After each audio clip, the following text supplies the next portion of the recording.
अथ कर्मयोगो नाम तृतीयोऽध्यायः।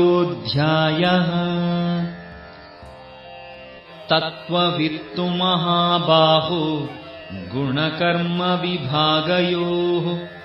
गुणागुणेषु वर्तन्त इति मत्वा न सज्जते। तत्त्ववित्तु महाबाहो गुणकर्मविभागयोः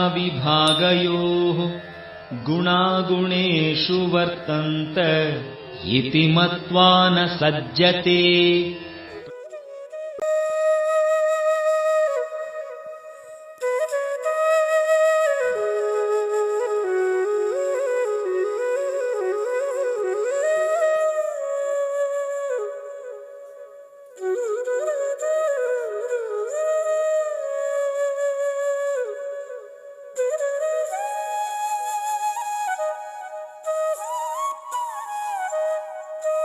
ధన్యవాదములు.